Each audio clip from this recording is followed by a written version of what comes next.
Today, I'm going to be talking about my top 5 1950s sci-fi films where aliens land on Earth, sometimes with some very nefarious intentions.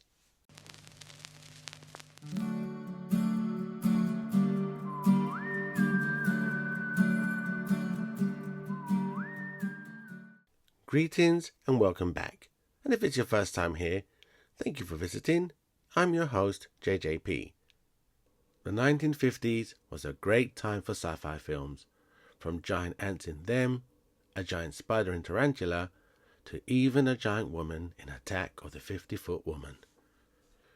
However, for today's list, I will be mainly focusing on aliens visiting Earth in their flying saucers, from peaceful visits to outright invasions. But before we run through my list of films, it's trivia time. Director Jack Arnold and actor Richard Carlson collaborated in another 1950s film. What was that film? Stay tuned to the end to find out. And if you're new to this channel and like what you see, please like and subscribe. I know they're old films, but possible spoilers ahead, just in case you haven't gotten round to watching them yet. Starting at number 5,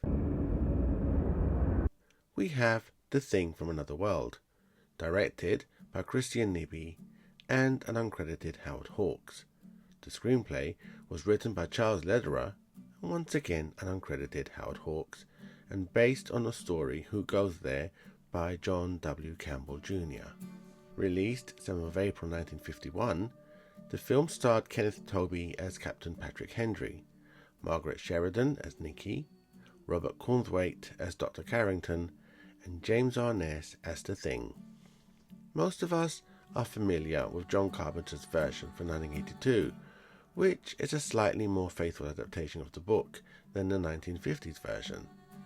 However, Carpenter is clearly a fan of the original, by even paying homage to it by depicting the line of men encircling the buried UFO in his version, and we even get to see the opening credits of the original playing on a TV set in 1978's Halloween. In The Thing from Another World, an alien spacecraft is discovered buried under the ice in the Arctic by scientist Dr. Carrington. The Air Force sends in a team under Captain Patrick Henry to investigate. They discover a flying saucer and decide to use thermite bombs to release the spacecraft, but end up destroying it. They also discover a frozen life form buried in the ice and bring it to the research station. Then the creature thaws and attacks the dogs, losing one arm. Dr. Carrington examines the arm and discovers that it is a vegetable life form that can reproduce like plants. The alien then goes on a murdering rampage, and it's up to Captain Henry to try and stop what he sees as an alien invader. In this version, the depiction of the alien deviates from the book, as the alien here is depicted as a plant creature that requires blood for sustenance, as opposed to an alien which can change its appearance into whatever it wants. I would presume that possible budget constraints and limited special effects may well have played a part for this deviation from the book. The ice setting is here, and I like that. I love films set within an icy or snowy background like The Thing from 1982, 30 Days of Night, and The Fearless Vampire Killers. James Arness, who would later go on to appear in another 1950s sci-fi classic, Them, does a good job portraying the alien, and can be rather frightening at times. The supporting cast all do a good job in their respective roles. I'd never watched it until I bought the HMV exclusive on Blu-ray a few months ago, and I absolutely loved it. If you like a few scares without the gore and gross-up moments, then you might want to check this one out. At number 4, we have The War of the Worlds, directed by Byron Haskin, with the screenplay written by Barry Lyndon and based on a novel by H.G. Wells. Released 26th of August 1953, the film starred Gene Barry as Dr. Clayton Forrester, Anne Robinson as Sylvia Van Buren, Les Tremayne as Major General Mann, and Robert Cornthwaite as Dr. Pryor. The film version takes place in 1950s California, as opposed to the book, which opens in the mid-1890s on Mars, with the Martians plotting an invasion of Earth, and is then set in England in the early 20th century. In the film, scientist Clayton Forrester and Sylvia Byron are the first to arrive at the site of a meteorite crash. Soon after, an alien war machine emerges and begins killing indiscriminately. Even the Marines are no match for the alien machines, which can fire lasers and have force fields as part of their defense. The aliens seem unstoppable as more of them arrive on Earth, causing death and destruction globally.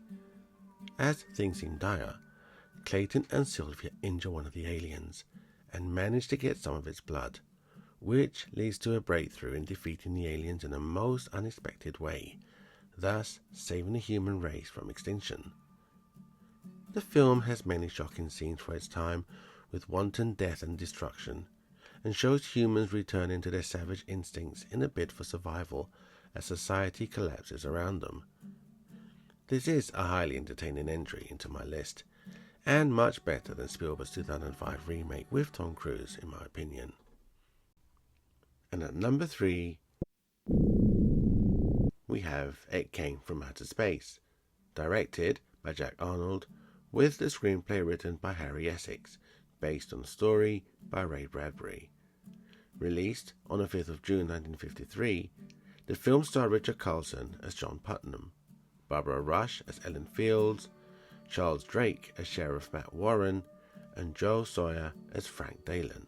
John Putnam is a writer and an amateur stargazer, with a new home out in a beautiful Arizona desert, which he enjoys with his girlfriend, Ellen Fields, a local school teacher. Then one evening, they both see a fiery ball fall from the sky into the desert. They investigate, and John discovers a spacecraft and is convinced something is inside. However, before he can investigate further, a rockfall buries the ship, and so no one else gets to see it, thus making it hard for him to convince others of his discovery. He's even mocked and laughed at by the local law enforcement officer when he tries to convince him about the alien spaceship.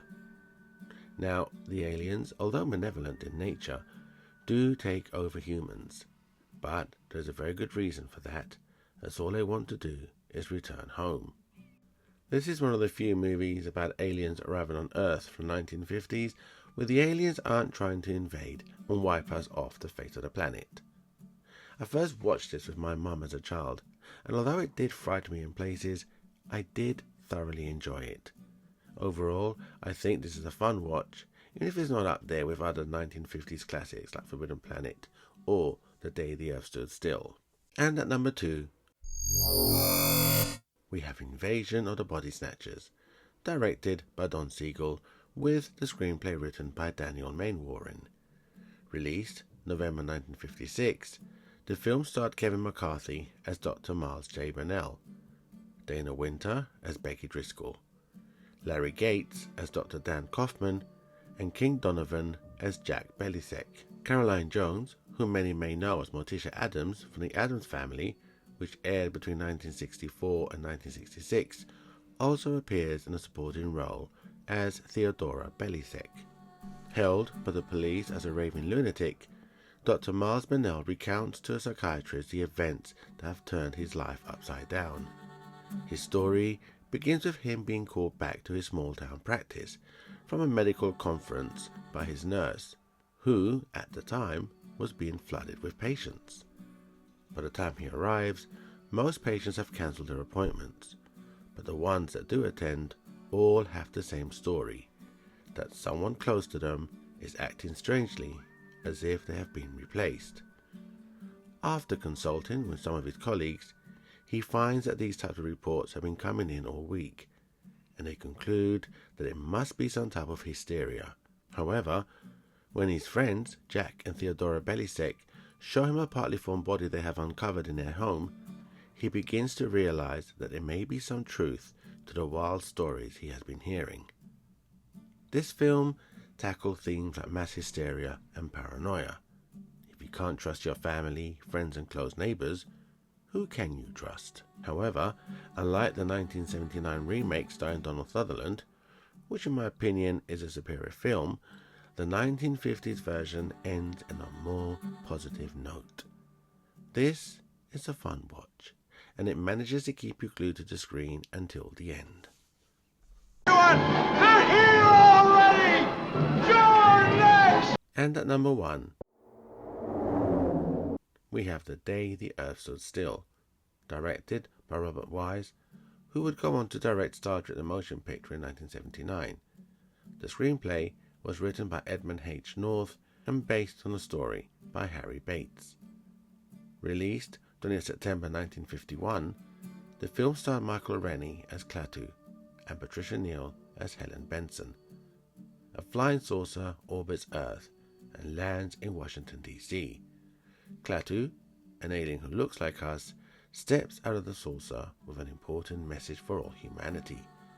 But before he can deliver his message in full, he is shot by a jittery soldier.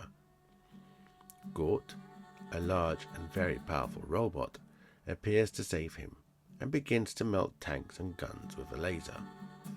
Klaatu orders Gort to stop his assault on the soldiers before he is taken to hospital to treat his wound. Once there, he manages to escape and moves in with an Earth family to learn more about humanity firsthand. This is a film with a powerful message, but delivers it without being heavy-handed and in an entertaining way, while still getting the message across. This film was made post-World War II. The power of the atomic bomb had been tested and used by the US twice in Japan, causing utter devastation on a civilian population. Humanity had harnessed the power of the atom, which could now destroy and annihilate millions. The Cold War was full on, with both the US and the former USSR arming themselves to the teeth. This film was a warning to humanity that we were on a path to destruction. On a lighter side, this is also the film that gave us those words, Klaatu, Barada, Nikto. Words which would be repeated years later by Ash J. Williams, portrayed by Bruce Campbell in Army of Darkness. Klaatu, Verata, Nikto. This was a film which I've always enjoyed watching as a child. I loved Gort the robot and the powers that Klaatu displayed. After all, he may have looked human, but he was still an alien with powers beyond any human capability. This is a film that I thoroughly recommend. Well, those are my top picks. Have you watched any of them? Do you have your own list of 1950s sci-fi films that you like? Do let me know in the comments below. And now to answer the trivia question. The 1950s film that both Jack Arnold and Richard Carlson would collaborate in again a year later was Creature from the Black Lagoon. Thank you for watching, and please like and subscribe if you enjoyed today's content. I've been JJP, and I look forward to discussing films and shows that we are all passionate about. Hope to see you soon.